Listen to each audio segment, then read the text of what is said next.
How are you? Okay. Nice. Oh, we got a lot of people in here today. Yes, it's getting as the time goes on, they switch around all these different technical things that they really stump us. So you are the person we turn to. Oh, awesome. I No hope I pressure. answered. No pressure. No pressure. You're it. Let's get to it. So let's see here. I am going to just situate my screen so I can see. Yeah, I see a first question coming in from Positive Pat. Nice. Uh, regarding ESET, asks if my license is active. What license? So I guess first, what is ESET? ESET, so just everyone knows, so in case they're going to ask the question, right? Yes, yes. So great question, Pat. Basically what ESET is, I have whoever has joined the calls, you probably heard me mention that before, and Pat double clicked on that a while ago. It's a virus and malware protection for your Mac or PC. And also I think they work with Androids as well, but iPhones or iPads doesn't need it. They actually won't have a way in which you can download it. So what a license is, Pat, when you actually signed up for ESET, they give you a license to use it on different devices. So usually you pay for one device, or they'll ask you what number of devices you want to pay for. So they give you that many licenses for that particular device or devices. So you do have a license for the last device, but I know from our previous call, maybe the call before that, you said that you got a Chromebook instead, correct? Yeah, I went to a Chromebook, but right now, I went back to the laptop. Okay. I'm waiting on a charger for the Chromebook because my charger got broke, and I guess it's on back order because it's taking a long time. Oh, wow. That's no About good. $78, $80 some. Oh, wow. For the lot. Chromebook charger? For a charger, yeah. Because wow. of it got broke. Ah, that sucks. I'm still waiting on that, unless it went to, well, I gave them the model number and everything, so it's supposed to be on back order. But in the meantime, I went back to ESET and started it back up. Okay. But they keep saying that that I might be keep asking me if my license is active, and I thought I had signed back up and paid for it again, but well, you shouldn't have to pay for it again, because I believe you bought it within the last 4 to 5 months, if I'm not mistaken. And if that's the case, you have a full year. So if you don't have the password for that, I would try to find out your username and password, maybe check your email, because you shouldn't have to pay for it twice. Once you get that license is valid for 1 whole year, and then they'll charge you again. So 2 things. Three things.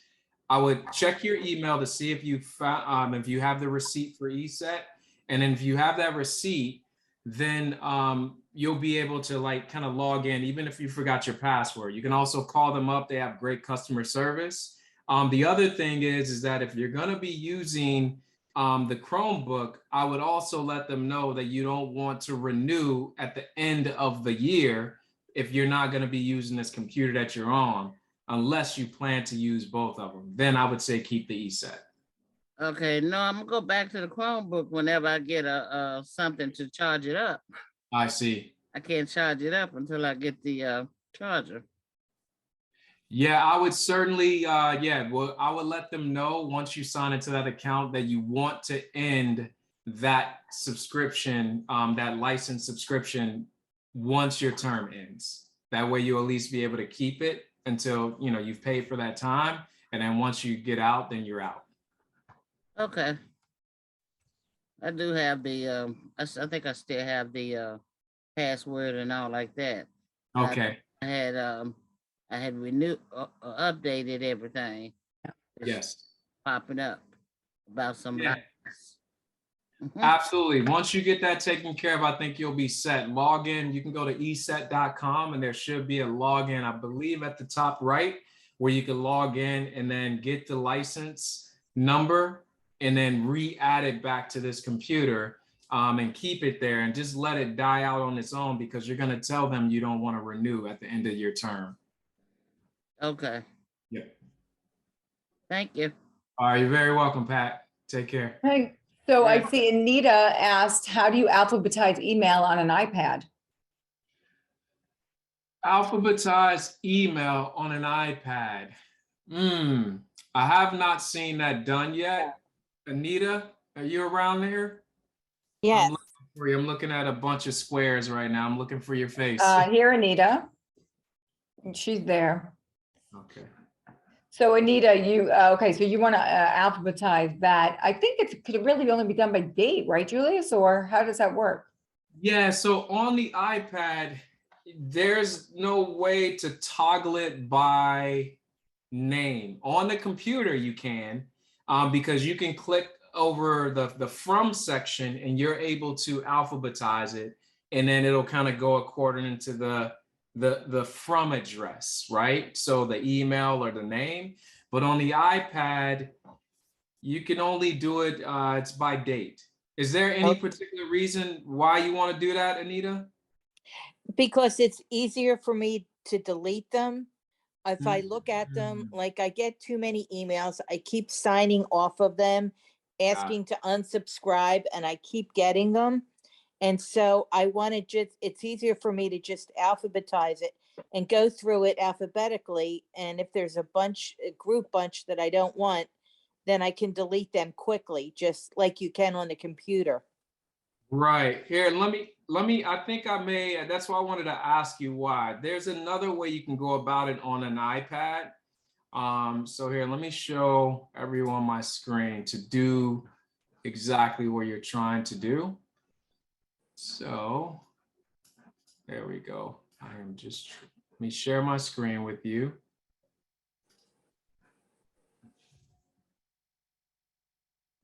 Alrighty. Now I'm actually going to show you my iPhone. It's going to be the same way, but Okay. just give me 1 second. All right.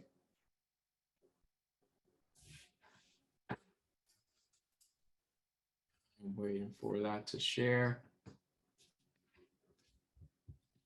And then once I show you, because basically you'll be able to put it in, put it in a way where you can actually see all of the, all right, I have a bunch of different screens up. Here we go. Are you able to see my screen right now?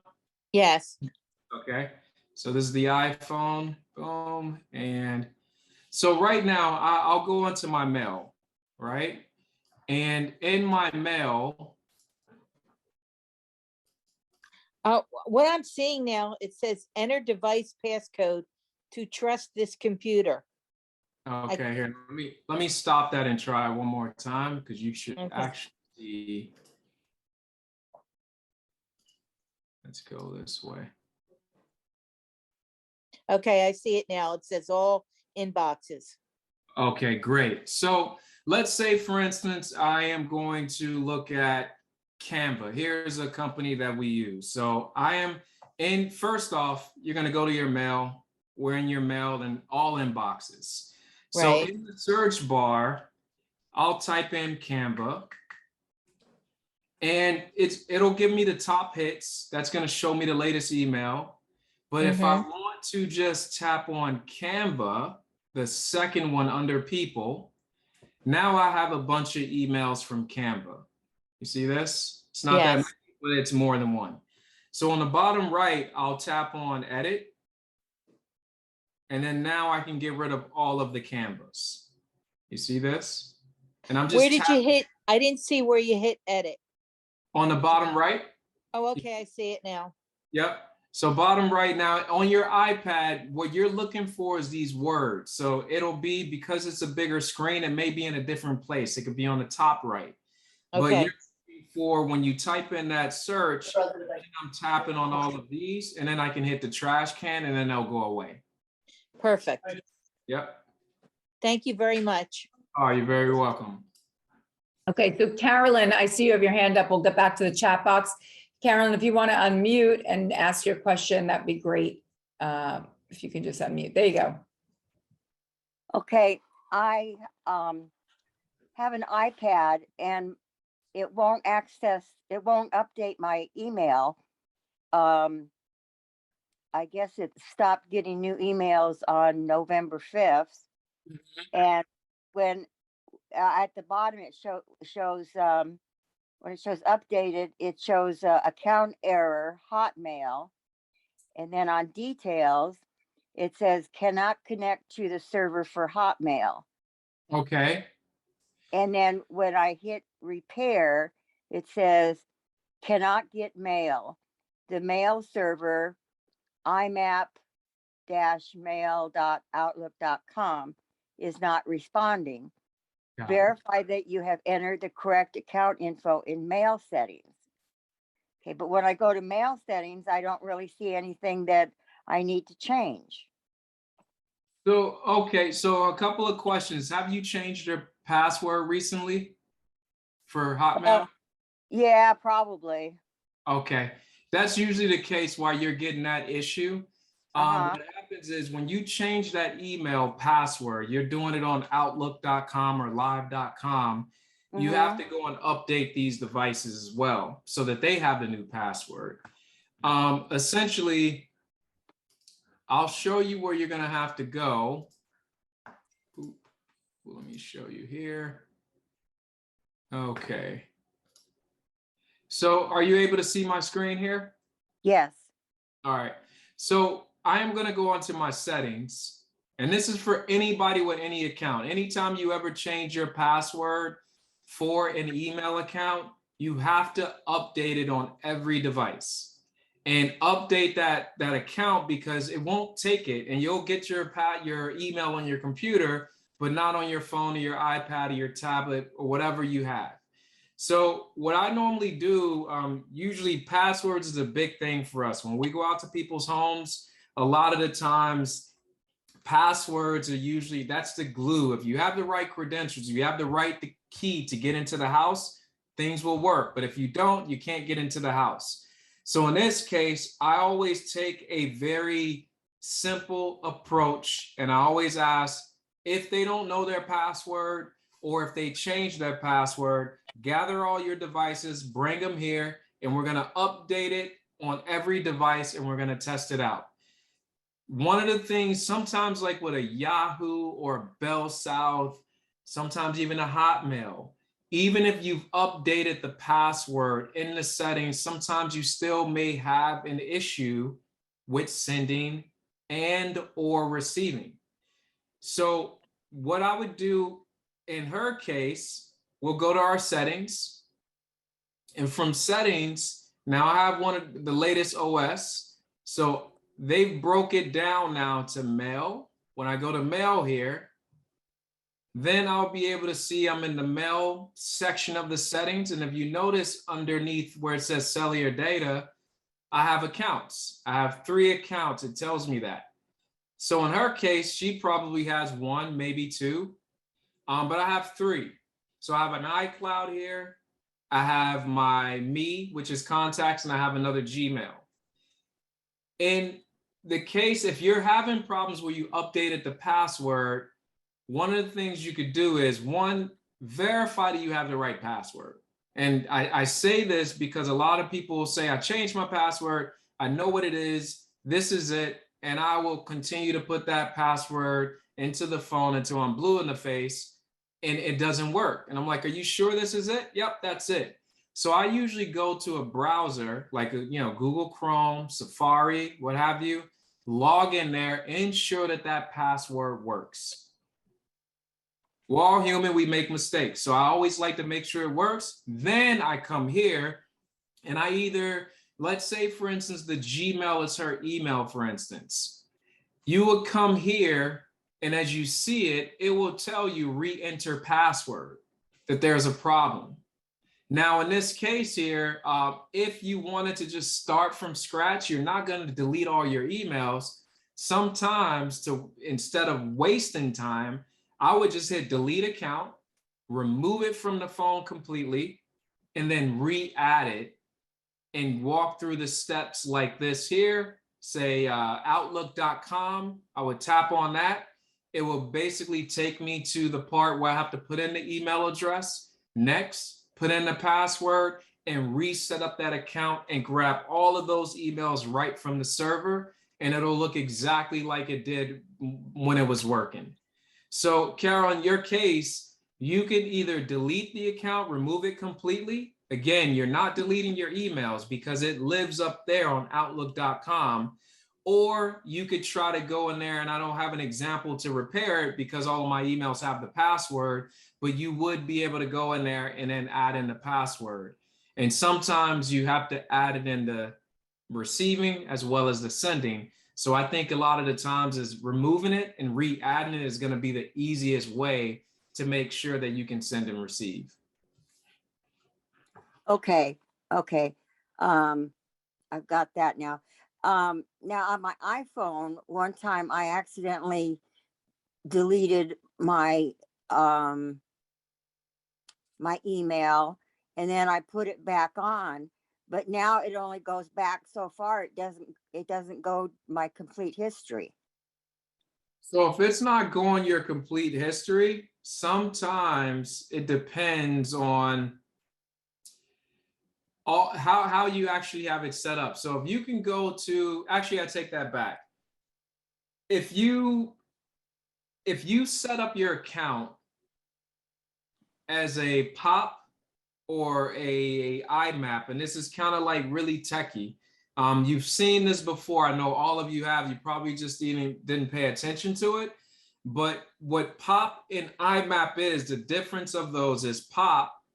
If I have 3 different devices, an iPad, a Mac, and an iPhone, if I receive email on one of those devices and I delete on that device, it doesn't delete on the other devices, nor on yahoo.com, for instance. So the POP keeps everything in one place. So if you have 1,000 messages on all of them and you start deleting on one, it's only going to delete there. That's an old school type of technology. We all are. If you're using iCloud, IMAP, even Hotmail, and AOL even switched over, Yahoo also, unless you just haven't updated yours, when you delete on one, it deletes everywhere. So it's hard to say what's stopping your email from coming in. That could be one of the reasons, or there could be like a filter as to how many messages you are getting that you have set to get on your device. And I would have to see that to really give you a more informed answer. I don't want to give you like this. That's just general. I don't want to say that it's this problem and this problem without seeing your device. Okay, well, that gives me a good place to start from then. Okay, awesome. But further. Okay, thanks a lot. You're very welcome. Okay, so Betty asked, is there a phone number I can use to block spam calls on my new Android? A phone number. There is, but I don't trust that phone number. Let me show you here. Let me just pull this up for all of you.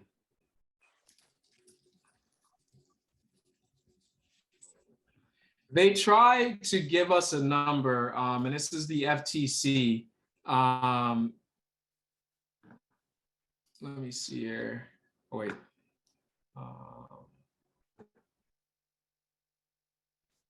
Here we go. I want you all to see this here.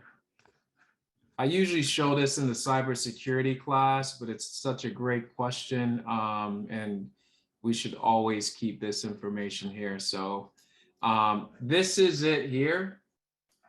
And I am trying to, let me move this out of my way so I can see it as well and see your faces. Is this, okay.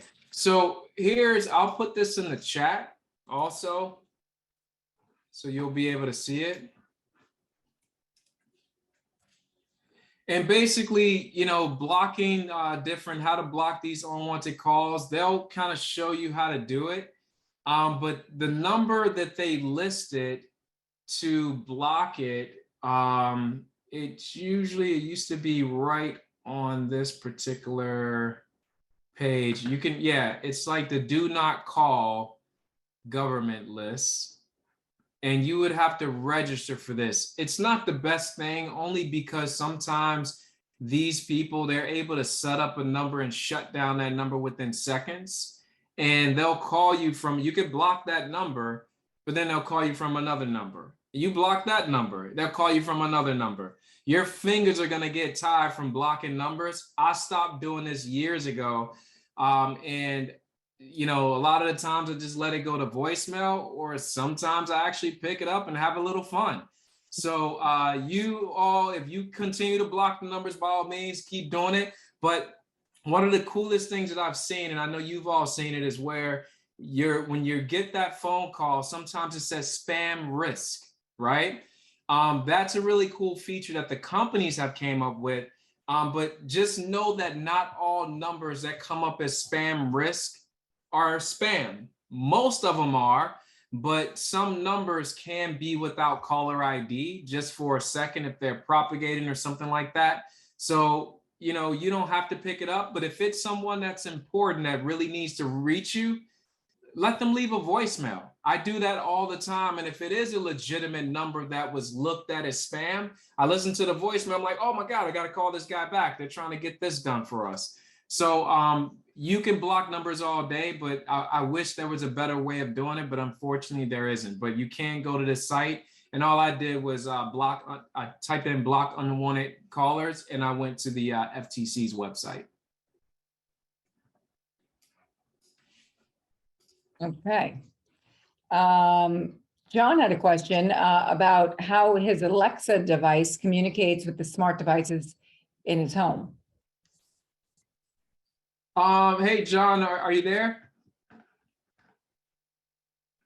Yeah, if you can unmute. Unmute. Yeah, there you Okay. go. Yeah, I'm here. Okay, let me explain really what my question is.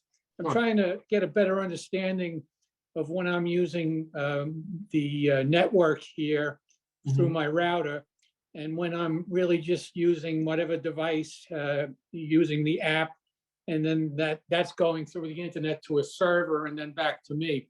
I have this Alexa device where I have smart switches in the house.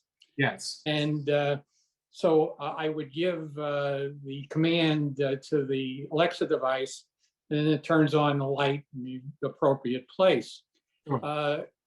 I was wondering, does that go through the internet back to some server somewhere and then back out through the internet, you know, to that switch, or does it go directly through the router in my house to the switch?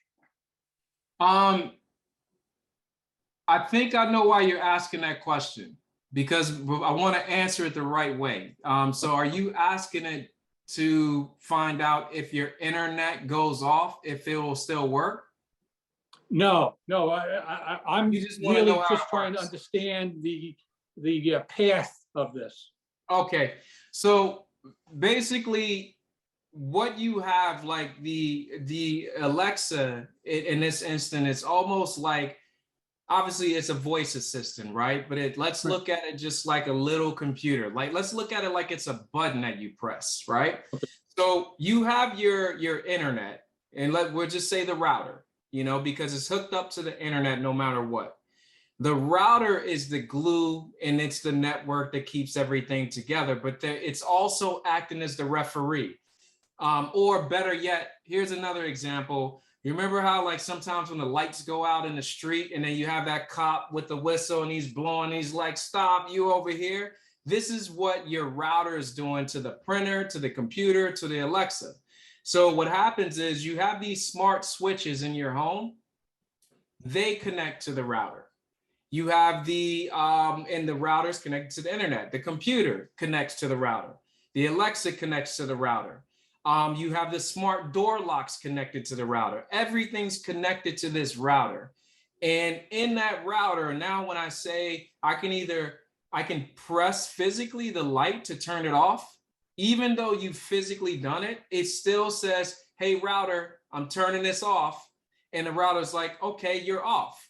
And it's turning on. So the router needs to know everything that happens because that is the glue that keeps everything together. So now when you add this voice assistant, which we just said was now a button, but let's make her back into a voice assistant. You say, hey, turn off the living room light.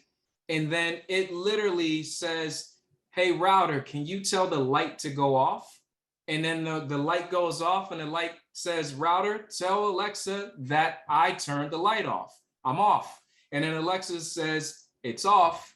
And then in the app itself, it shows you that the light is off. You could see in the real world that the light is off. And then the router actually knows at all times if it's on or off, so it can always communicate. So the next time you tell it to turn it on, it has to know that it's off. So that is the conduit, but everything goes to the router. And it's the same example with the printer. When you print something from your computer and you're connected wireless to that printer, it says, hey, router, tell the printer to get to work. Print all of these sheets. The printer prints and it says, router, tell the computer I did my job. I'm done. So everything goes through that router. Okay, so if you answered the question, so I understand that. I just have a secondary question off of what you just explained. Sure. The apps that are on my phone, like the smart switch app, which is by the name of Casa, K-A-S-A. Yes. It also must communicate through the internet to some server that has all the settings and stuff that I had put in through the app. Am I correct in that? Absolutely. So the router is directing all of that information through the internet, and then it makes its decisions on what device on its own and goes direct to that device. I've got that. I appreciate the explanation. Exactly. You're spot on. It's the last example. Another analogy would be you're in, it's making music. It is the one that's literally sitting there telling the violins to go over here and now get the basses. And it's literally directing your whole house because that's how smart devices work. They have no interface where you can look in the light switch to see the screen. The screen is the app itself on your phone. And once you kind of set that up, they integrate well with, if they integrate with the internet, then it'll say Alexa compatible, Siri compatible, things like this. So the server, you have the Casa server, you have the Alexa server, you have, the server that's actually for your router. Everything is kind of talking to each other and they integrate very well. Thank you. Thank you very much. Wow. Yep. Let's see here. Next question. Yeah, I think it was Barbara. If I use Zoom on smartphone, why am I using MGs, and should Wi-Fi be on or off Android system? Wait, if I use Zoom, MGs, Barbara, you there? Yes. Okay. Wait, just look. Or GBs, whatever the amount is, whatever the wording is. I think like gigabytes. right, exactly. Yes. Okay. So you're saying if you use Zoom on a smartphone, are you using if you're using the megabytes, should Wi-Fi be on or off on an Android system, right? Correct. Okay, so I'll take it further and I would say it doesn't matter the device, smartphone, I should say. If you have cellular and you have an iPhone or an Android and you're paying AT&T, T-Mobile, Sprint, Verizon, any of these big companies for a data package, usually nowadays you're getting unlimited in most cases, right? Okay. So you should be okay, but even if you're getting unlimited and you're doing, let's say you're doing Zoom every single day, at some point in time, even though you have unlimited, if you're using the bandwidth way too much, those companies will throttle your speeds, which they'll kind of stiff arm you and slow you down a little bit because they're saying you're using too much bandwidth. It takes a lot to get there, but I usually tell people you never want to get there because you don't want your speeds to be slowed up. So anytime you are at home, no matter what, if you're on Zoom or not, Right. connect your smartphone to your Wi-Fi, especially if you have good internet connection. Now, if your cellular is better than your Wi-Fi at home, change your internet service provider to get better internet. But if you have decent internet at home, I would recommend you always connect to your Wi-Fi while home because you Okay. will leave that alone. You'll have a better connection no matter what. And then shut the Wi-Fi off if I'm out. Out Uh, of the home. I would keep the Wi-Fi on because what usually happens is when you physically leave your home, you're gonna leave out the vicinity of your Wi-Fi anyway. So as soon as it's gonna leave out the house and it's gonna be holding the arm or the hand of the Wi-Fi until it leaves, and then it's gonna say, okay, now I'm gonna touch the cellular tower. So no matter what, Okay. you're gonna be good. And as soon as you come back home, it's gonna automatically remarry itself to your Wi-Fi and you'll be golden. Okay, so it will hold its own, in other words. Exactly. It knows what to do. Yep. Okay, thank you very much. You're very welcome. Okay, and Diane B was asking that she has a smart TV. How can I install email on my smart TV? And it's a Samsung TV. Okay, so Diane, are you there? Yeah, I am. Hi. Oh, I see. Okay. So let me ask you, how big is your TV? Like 50 inches. It's above, it's above our fireplace. Okay, so and you want to be able to watch your email there and Well, type. well, I don't know about type. Like in other words, I do Zoom and I usually do Zoom on my iPad, and I wanted to know if there's a way that, and usually you get the code for Zoom through your email. Yes. So I thought if there's a way I can do it, like access and do it through that way. I just forget, how to Yeah. do that. I figured you didn't really want to sit there and just email from the TV. That's why. No. It's the purpose of it would be, like even watching you guys on Zoom. Yeah. So in that case, you don't have to do that. What you could do if you would like to see it on a bigger screen, nowadays there's this new term called Zoom rooms, and it's for businesses. They do Zoom rooms. And depending upon how you have to have it set up, it could be pretty expensive because they put speakers all around and do all of this stuff. In your case, you're gonna, the way in which you would get your Zoom on that TV is by hooking the device up, such as an iPad, to the TV. Now there's a couple of different ways. It's intricate, but not. But I have done it for certain people where they wanted to watch something on. They actually wanted to watch YouTube on their big TV because it was something at the arts, right? I know how to do that. Yeah, I've done that. It's the same way now, but if you do YouTube on your TV because you have a smart TV, it's probably built into your TV, YouTube, right?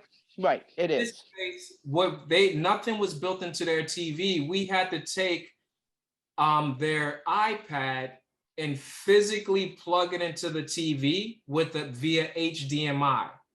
And they were able to do it. That's the only way, because if I were to get your email on that TV, let's say I could, and you clicked on that Zoom link will automatically know, and it'll say, I'm in a TV. I don't know what the TV world is. I need to open up on a computer, an iPad, or a tablet or a phone. That's all it's built for. So it wouldn't know what to do on that TV. The only way you will be able to get it there is you have to mirror that iPad, and then you'll be able to see Zoom on the TV, but the bigger version of the iPad. That's all. So I have to connect the cable from my iPad onto the TV. Is that what you're saying? Not that particular cable. It would be a special, I mean, it'll be an HDMI cable from the TV. There's two ways. Either HDMI cable, one end goes into the TV, the other end would go into a port that will then go into the iPad and it'll mirror it. The other way is if you ever see those little, here, I'll show you all. The only other way you could do this, and I say the best way of doing it to get a solid screen would be one of these guys. If you have an iPad, and you've probably seen this before, but I do this all the time. Like right now, you see this little Apple TV guy here? It's a very small box. It's like this big. You would hook that to your TV, and then you can wirelessly share your screen on the big TV and be able to cast it there. That's a seamless approach. There are other ways of doing it, but I think those are the two easiest ways to do it. If you Do I really have- Do I have to purchase that? Do I have to yes. Okay. If yeah, either or, if you don't have an HDMI cable, you need with that peripheral. But with this guy, if you're just doing it for Zoom and it's that important, I think this is the easiest way to go about it of the two. But if you're just doing it for a couple of Zoom calls, this is $179. Maybe Gotcha. it's worth it, maybe it is, but those Yeah, are the because ways. the problem is my TV right now is above the fireplace, and Yeah. it's very difficult for for my husband or me. I mean, he's handicapped to get to connect it behind the. Don't you have to connect the cable behind the TV? Yeah, you would have to, in both instances, even if you were to buy this guy, you would literally, but you would do it one time. So you would put this one end of the HDMI cable into the TV, the other end goes right into this box, and then you can Velcro this on the back of the TV so it's clean.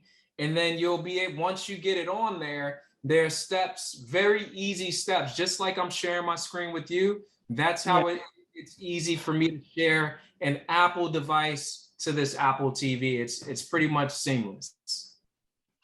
Okay, thank you. Thank you very All right. much. You're very welcome.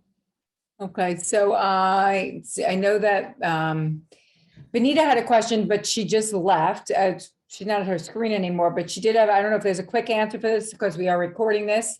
But it is because she's not on the call, but if we are if you have a quick answer, there's a green horizontal line in the middle of her computer. What can she do to remove it? So if maybe maybe we can email her at the end because she's not on the call right now.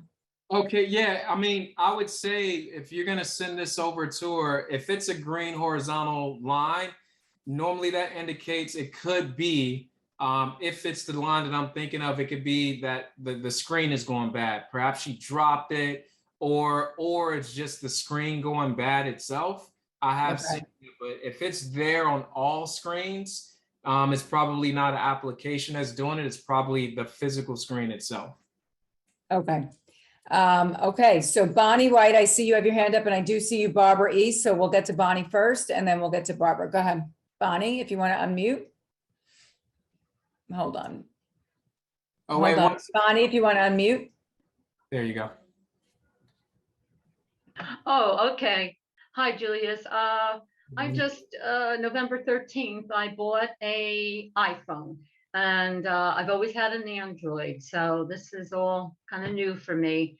And I've been, I noticed that when I look into my photos on my iPhone, not all the pictures some of the pictures and the videos were not transferred over to the iPhone. And I was wondering, I called the T-Mobile, and they said call the Apple Apple Care. Apple support, right? I don't know if I called it, but I have another icon on my screen that says 360. That's the left arrow, 360, the right arrow, and that's through T-Mobile. The person in T-Mobile gave me a number, so I'm not sure what I did, but I know I called that left arrow 360 and right arrow. That's how the icon looks like. And they refer me to a specialist, senior specialist. And I told him about it, and he said, well, we could, two options. One was take, I don't know if it's everything off the iPhone or just the photos and start all over, restore. And he was supposed to give me a case number and call me right back, call on another phone, which I gave him the number, and he never called back. And a few days, nothing. Then about 2 more days later, I look on my homepage and I see Google photo icon, for like the same one as the Android has. Yes. I tapped on that and I got all my photos and my videos. Now, what's happened is, I could even show you. The icon for the Google photo is dark, it's shaded. It was all right, I was tapping it all right, but it's shaded now. I don't know. Yeah, I know exactly what you can mean. see it. Yeah. So- yeah, I get, it's It's hard. still to see. uploading, yeah. Yeah, all right, whatever. And So then on the bottom, it says waiting. Yeah. So what you're dealing with right now, the gentleman that you spoke to, unless he guided you in some steps Yeah, to do anything, Yeah. it seemed like he did. But what I'm thinking what happened is that when you were first initially at T-Mobile and they did a transfer, excuse me, I only had 5 gigabytes. I mean, I have 13, iPhone 13, 228 gigabytes, right? okay, yeah, And so I didn't know about this 5 gigabytes that I had to get more, which I did finally, but that's later. yeah, I but don't know. maybe not. So let's take a step Yeah. back. Go back to the Sure, photos. sure. It seems as though when they initially did the transfer, things came over. But what happens is if you're bringing it down from the cloud, it has to take some time to download to the device. Mm-hmm. And then, come. So when you said that you finally saw the Google Photos app, most people who are on the Android are probably using the Google's Photos app, right? Mm-hmm. And in the iPhone, there's just a Photos app. Oh, yeah. So what I would recommend at some point, especially if you bought more iCloud storage, is you can transfer those photos from Google Photos to the Photos app on the iPhone. But what I would recommend is are you connected to your Wi-Fi in your home on that phone? Yeah. Well, it's funny because on settings, let me just, on the settings for the Wi-Fi, on the screen here, with all the list of airplane, Bluetooth, and all that, it says not connected. But when I tap on it, on the top, Wi-Fi, and on the right is the button that shows green. Sure. So am I connected or not? It doesn't seem like it. That's why I asked you, because if Oh. it says waiting, although you have a blue little Wi-Fi button, that just means you're on, but you have to marry it to your Wi-Fi at home. So that phone's never connected to your Wi-Fi, meaning that you never put in the password for your Wi-Fi connection. I would recommend you do that, because if you have a bunch of photos in Google Photos and they're trying to propagate and get on that phone, it'll come, but it's going to take a while via cellular. And you're going to eat up a lot of data. So one of the things that you could do is, here, I'll show you. What I would do is this. The funny thing is, it did shade and it said waiting. And then a few days later, it went on, it was okay. So, and then it went back to now, shading and waiting.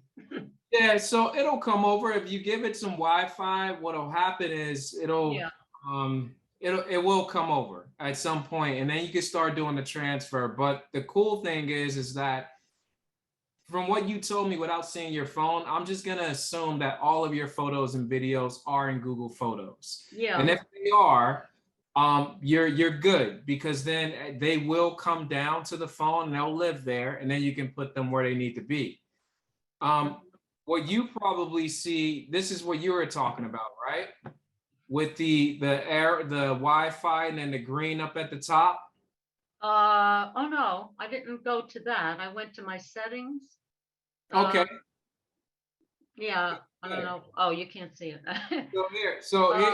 Yeah, I went to Wi-Fi there, and on the right, yeah. So you see that little check? That's the name of my Wi-Fi. I'm at my home office. I like to play around with the neighbors, Yeah.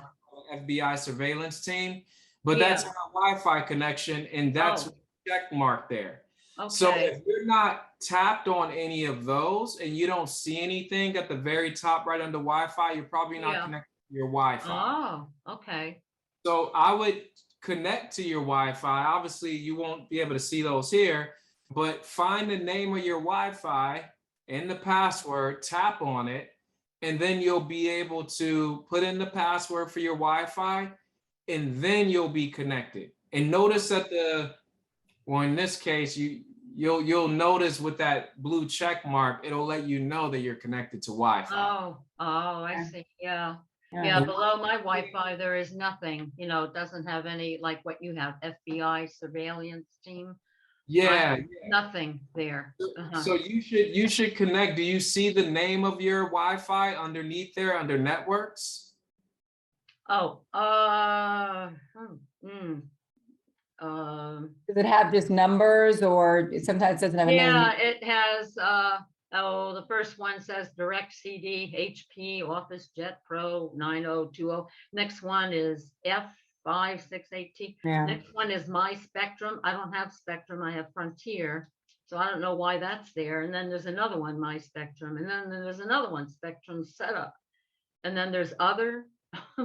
Yeah, so if you should see your name there. I would maybe talk to someone that if you don't know what your Wi-Fi name SSID is, and then maybe someone can help you even look at your computer and see what you're connected to wirelessly, connect you there, and then you'll be able to download those photos faster. Oh, okay. And that would pertain to my laptop also, the photo and all that. I haven't even checked that. Oh no, I don't have to. I have all my photos on the laptop. I would check to see what Wi-Fi you're connected to. You got to identify that name, because this is first. So you'll notice how I'm not doing anything to my phone. It keeps changing these, whatever's in the area, but what stays constant is FBI surveillance team and Secret Service. Those are my two networks in my house. Yeah. Okay. So who should I call? Should I call, when I called the T-Mobile, they gave me the number for the support, Apple expert. Yeah, they can't help you. They won't know that. I would call the company that you pay for your internet just to find out what your Wi-Fi name and password is, because it's like me. I can troubleshoot. I know what your problem is, but I want to get you connected to your internet, and you would have to know the name of that network as well as the password for us to get you connected. Because T-Mobile and Apple, it seems like they've done their job. This is just kind of speed it up so you can get those apps on your phone. Yeah, why did he put Google Photos? I'm surprised, and he never called me and told me what he did. I don't think he did it. I don't, honestly, because he doesn't have license to do that on your phone. I think it happened at the T-Mobile store, but the connection is so slow. You just saw it pop up, and it was just at the right timing where you thought it could have been this guy, because they can't put an app on your phone from far away. All right, so who should I call? The Apple support, or? I would call your internet service provider, whoever you pay for your internet, to try to figure out what your Wi-Fi name and password is. Oh, okay. Like I have Frontier. You mean that? Yeah. I would call up Frontier and say, hey, what's the name of my Wi-Fi? And they'll say, oh, it's this. And then you'll say, okay. And they should be able to help you out, try to figure that out. Oh, all right. Very good. All right. Thank you, Julius. All right. You're very welcome.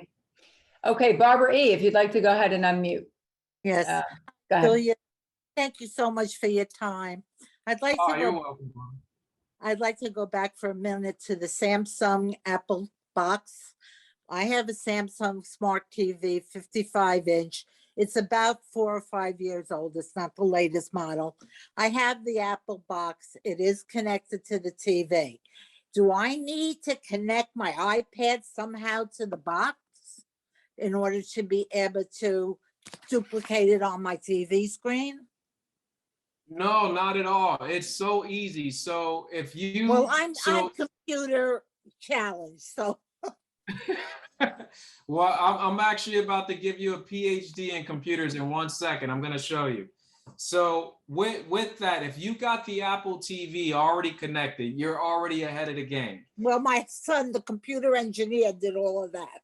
All right, well, I'm going to give you the credit for it. Okay.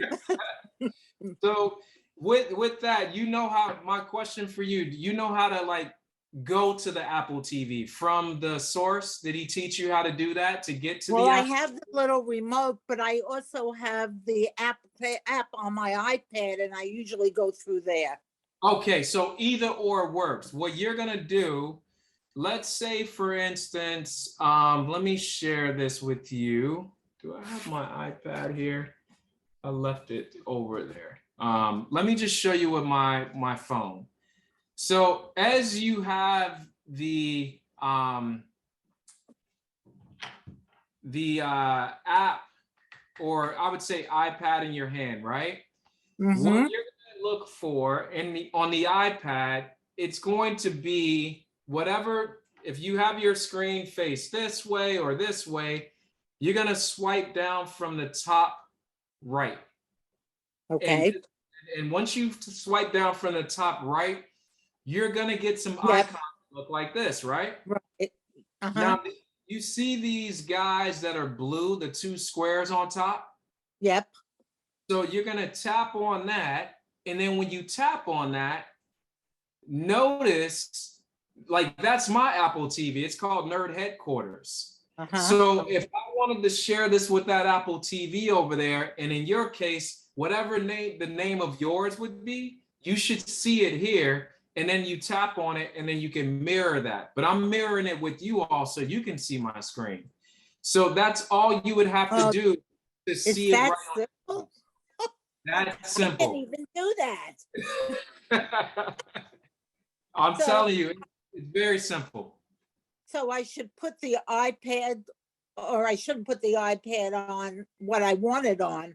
I should have that screen on it and then go on the iPad and pull up what I want to be mirrored. Exactly. And what you could do, you have the option of like, I do this, and I wouldn't say a lot, like if we have guests over, and instead of having everyone crowd around me to look at the photos that we're trying to show, I just say, hey, look at the TV. Let me share I can do that too. Yeah. And everyone, and then I share my full screen there. They can look at the photos. Or if if a friend of ours or a family member say, well, you know what, I got some photos too. It's like, here, you could share with my TV as well. You got an iPhone. So they're able to get access to share it as well. It's very seamless doing it this way, because then, like I was telling the other young lady, you can actually have the Zoom call right up there on the big screen TV, and you can look at it from there, and and then you have it there, and it'll still use that same video screen, but you just have a second big monitor. Well, I wanted it mainly, and that's why I got the Apple box, because I can stream channel PBS, public service television, Absolutely. on the iPad. Yes. But I'd like to be able to see it on the TV because it's all the shows that are on the TV, Absolutely. the old ones. Oh, bless your heart. You're very welcome. And you didn't roll your eyes at me once. No, not at all. Not at all. There you go. All right. Thank you very much. Thanks, Barbara. Maxim, is there a battery pack to use when your router goes out, when you have no electricity?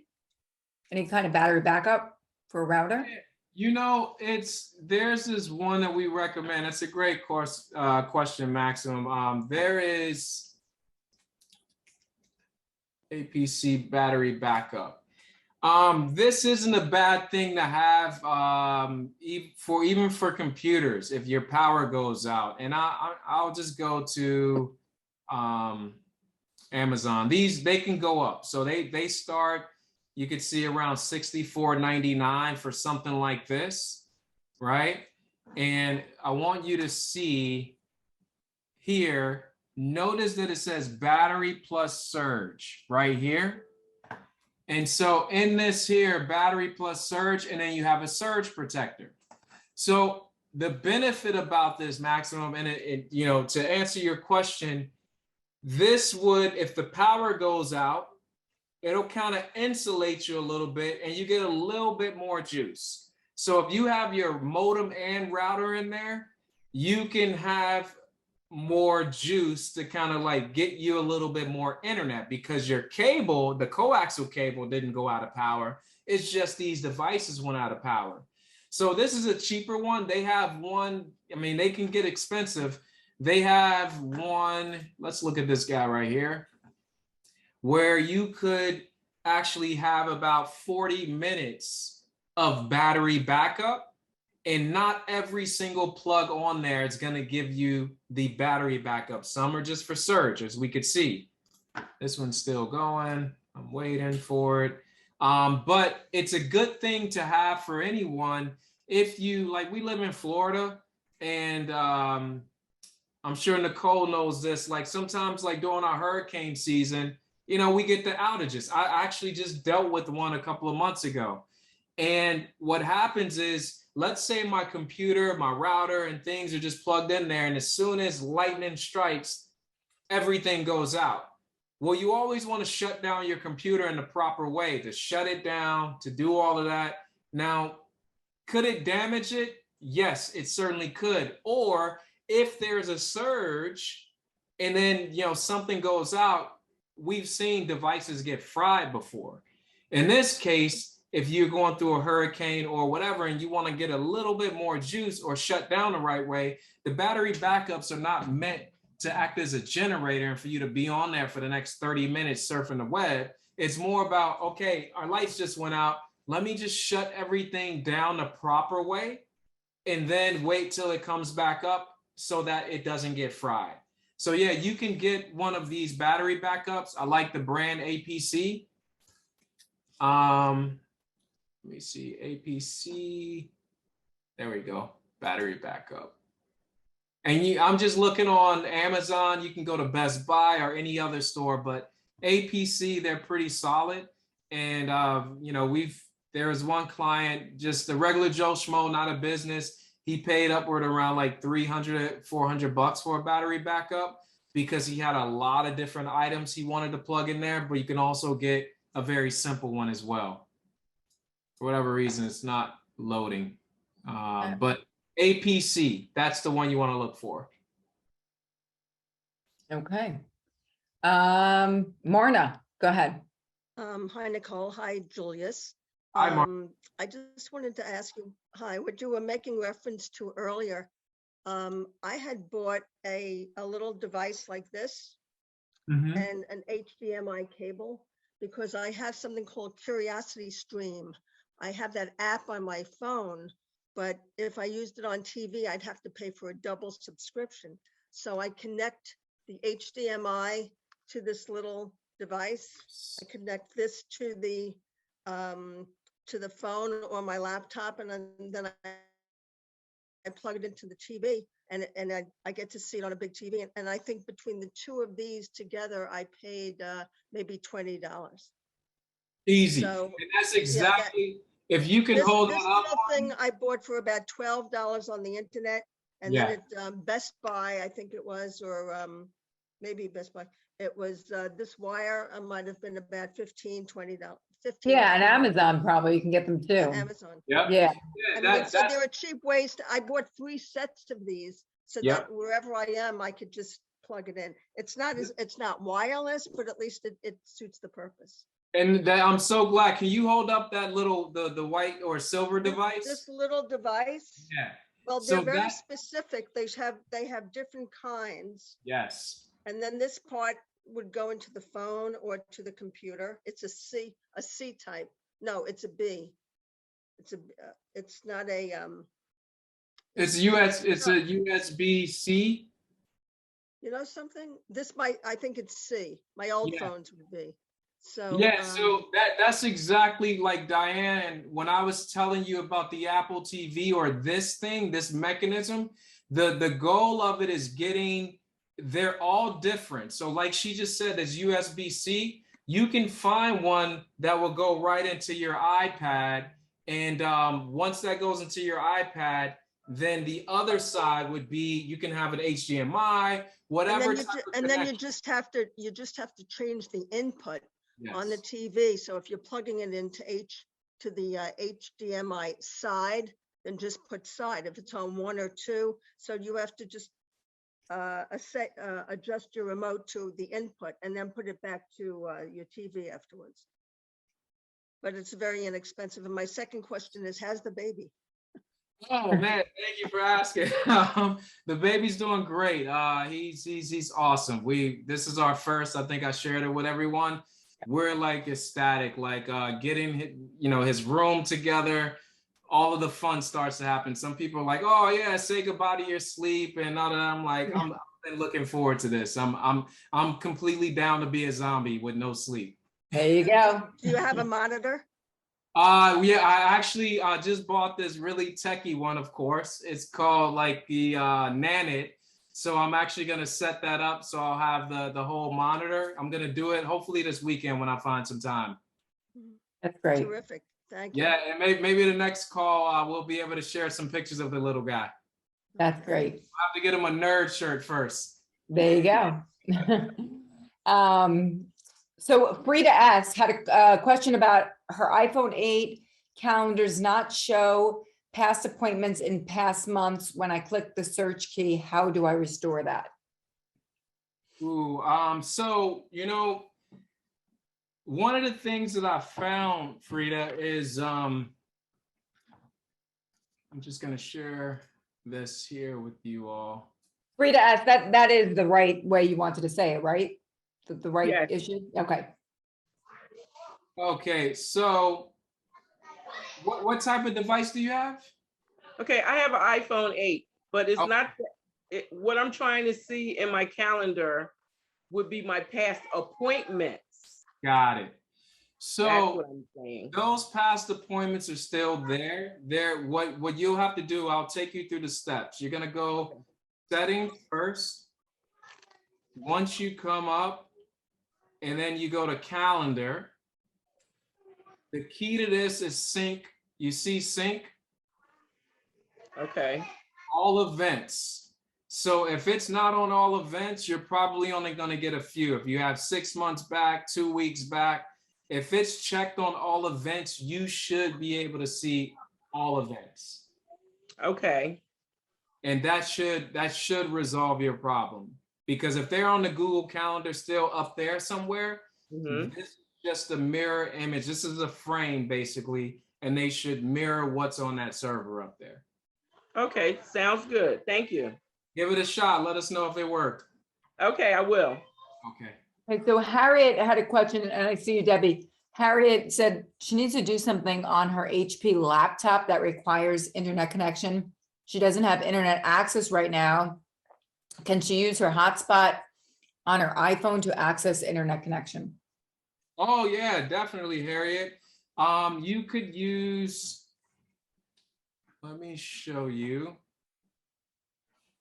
I'm gonna just show you here as well. Like, so my hotspot here, as you all can see, there's my screen coming up.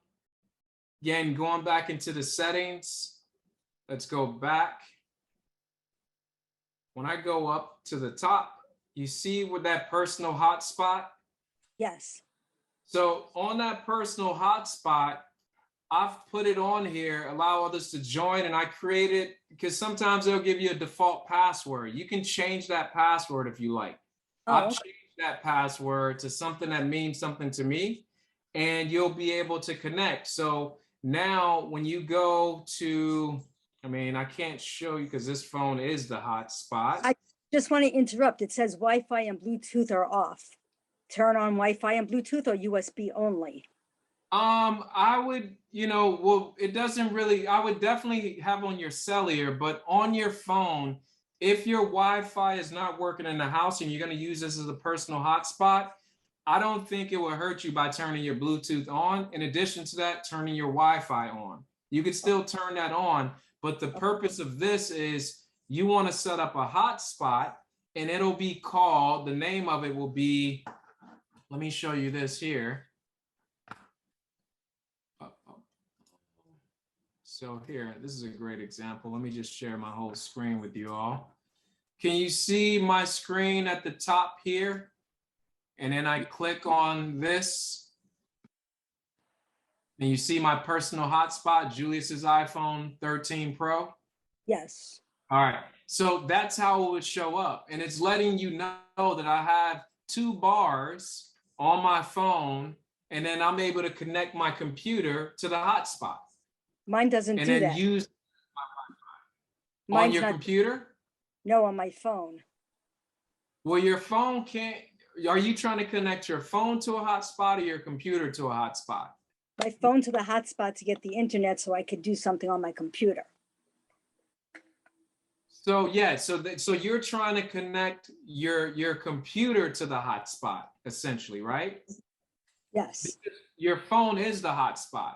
Yes. So first off, you have to go into the phone to turn on your personal hotspot. And then once you turn it on, you'll be able to see this on your computer. Even if you have a PC, then you'll be able to see your hotspot. Okay. So notice that the nerd phone I just showed you, I just turned that hotspot on, and now you see 2 personal hotspots, nerd phone and my personal phone. Okay, so on my computer, it says iPhone connect automatically or just connect. Yeah, so if your hotspot is on, this is the icon that you want to see, these 2 little connections there, and then you'll be able to connect to it. Correct, and it's not letting me. I've done this before and it's worked, but it's not working today. I would say just make sure, this is what you have to make sure. Let me stop here. On your iPhone, you want to make sure that you have a good cellular connection. So look at here. First off, just turn your Wi-Fi on. It doesn't hurt to have it on or off. That has nothing to do with what we're doing, but keep it on. Okay. The second thing is turn on your Bluetooth. Again, has nothing to do what we're doing, but it's not a bad thing to keep it on. Okay.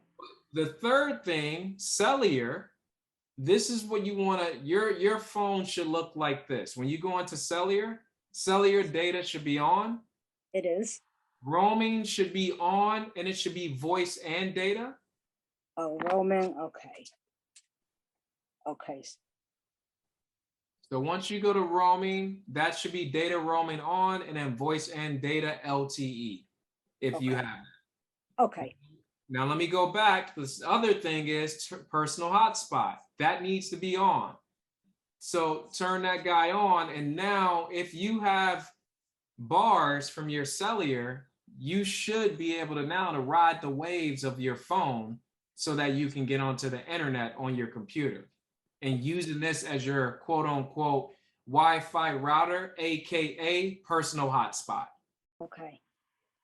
I guess it's not strong enough service right now because I cannot connect.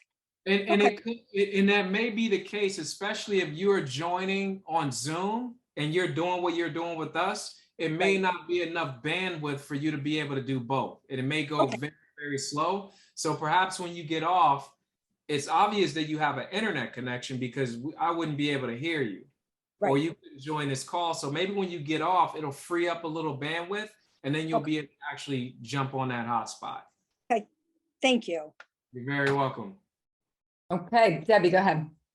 Hi, Julius and everyone. So this is very easy. For some reason, since that last update that we had, I'm not able to hear a sound when my text messages come in. I used to get like a sound and then a pop-up, but now I don't get anything. And how do you know you're getting the message? You just have to manually go there? I just have to go. When I go into my phone, I see the number, it says 1 or whatever from the So she's getting the notifications on her message, like you see a little red thing. You have an iPhone? Yes, I have an iPhone. Is her notification, the little, like if you had two messages, there'd be a little red circle that says two? Yes, Right, but she's yes. not getting the banners or the Or the ding. little, yes. Okay, let's see here. Let me share this right here. So I have to ask it. It might be a stupid question, but I have to ask it. Is the sound on your phone, the physical button on the left, on or off? Yes, Okay. yes. So it's on. Now, what I'm doing, the second thing I'm going to ask is when you go into your settings here and you go into sounds and haptics, does yours look like this here with vibrate on ring, vibrate on silent? All right, wait a minute. Let me get to, because I was in something. It's under sounds. Let me see. Yeah. So here, when you go into settings, you see underneath notifications, sounds and haptics. Yep. Okay, so now you're there. Does yours look like this? Yes, and in fact, the ringer alerts is all the way up. Okay. Yes, So, vibrate on ring, vibrate on silent. got it. So now I have, so all of these here, and then under ringer and alerts, the line is all the way blue, correct? Yes, all the way blue. Okay, and then underneath there, you have all the different ringtones, right? Yes. So if all of these things are checked and you're still not getting any sound, the other question would be, let's go back out of here, would be on focus. Can you look at focus? Okay, I'm on focus. I'm in focus. Are any of those things turned on?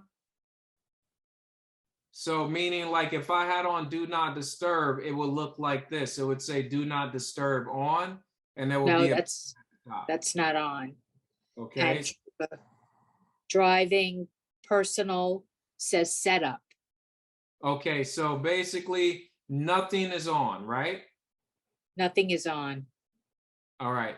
Now if all of those things are off, like meaning the focus, and then your sound is on, one of the things I would try is maybe doing a reset on your phone, which is just powering it off and powering it on. Because if the physical button on the side of your phone is actually showing that it's on, there's no red there. Right. Can you take that? And the volume's all the way up, like, those two buttons on the side, like the top button, if you push that, it goes, you see the line coming up? Yes, it's all the way up. All the way up. What about the banners, Julius? You know how you can go in and check your messages and your banners can come up? Because you're not even getting those, the notification banners. Yeah, so in these notifications here, I look at these banners, and sometimes depending on certain apps, I have seen these off for certain people by accident. When Nicole just, so in these banners here, like let's say Airbnb, it says banners, sounds, and badges. So those right there, I would go specifically and look for messages, for instance, and look at this here to make sure you get all your notifications. Okay. All right. So I'm in messages. It says allow notifications. It's green. Time sensitive notifications is green. And then, where it has all the lock screen, notification center, banners is all checked. Okay. Temporary, the sound says hello, badges turned on. Got it.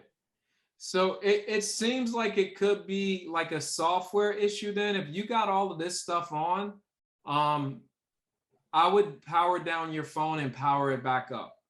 Like you could do that and then see if you're getting the same thing, because in that case, if you are, even after doing that hard reset or powering it on, powering it off, and powering it back on, it could be something physical with your speaker. I don't think that. I have had this issue before, and I would go through all of this stuff, and if everything checks out, powering it on and powering it off and powering it back on usually fixes it.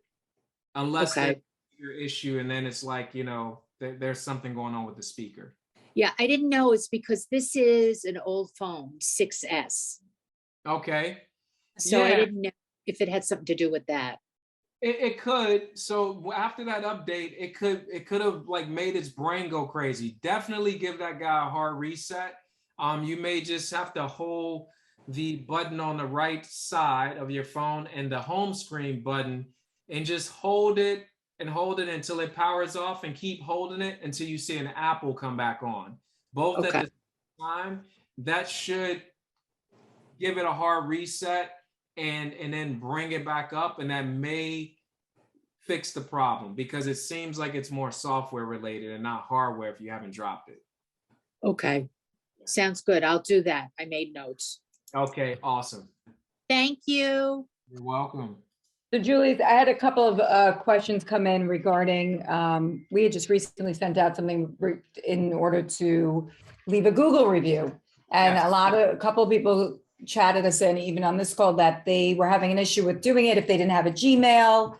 But I know that you don't have to have a Gmail. So maybe you could just walk them through, like, just if they want to leave a Google review for any company in general, you don't need any sort of pictures or Google reviews or anything like that, because Martha had just messaged me that she was having an issue for something that she was trying to do on Yelp, and had such an issue as well. Okay, absolutely. So here, I'm actually going to share my whole screen on the computer. And this way you'll be able to see how to do it. So if you haven't used like Google reviews, it's totally fine. And you don't, ideally they want you to have a Gmail account, but you don't need one. So basically, let me go to my email. This is the email that we have up. So if you get this email in your inbox, if you get in your inbox, great. If they've sent it out and you don't see it in your inbox, check your junk as well, and then you'll be able to see an email such as this. So when you click on it, right now my default is Safari, but I don't want to go to Safari. For the sake of this exercise, I want to go on my Google Chrome. So what I'll do is I'm just going to copy this link and just act or imagine that I actually just clicked on it. And then what happens is this: when I click on that link, you see something like this that pops up. So if I want to review it, now what will happen is Google will say, in order to write a review, you need to sign into your Google account. Well, maybe you have an AOL email address or an iCloud email address or Live, Yahoo, everything other than a Gmail or a Google account, and you still want to leave a review. So you would, at this point, click on sign in. Even though you don't have a sign in, we're going to get you one. So you would click on sign in, and then it'll say sign into your Google account. You're like, I don't have a Google account. Well, you can create one. On the bottom left right here, you would hit create. And then it'll ask you, who is this for? Myself. Now you get to create it. But look at this second part. Before I'll put in my name. Okay. But this second part says username at Gmail. I don't want to create a Gmail account. I want to use my current email address instead. You see that option? So now I would click on that. It changes it up for me and says, all right, put in your email. So I'm going to put in this guy. So, oh, I already have an account. Let me do another one. This is my old email from like 20 years ago that I just sent all the Bed Bath & Beyond emails to so I can get that 20% off. So here's that guy, JuliusC420@yahoo.com. And then I'll create a password. So I'll just say, boom. See, and then I'll hit next. Oops. Make sure I got the right password. Yep. Next. So now I just created my account. They want me to go to my email address to verify that account, which I will. I haven't signed into this account in I don't know how many years, but we're going to do it now. And now let's go into here.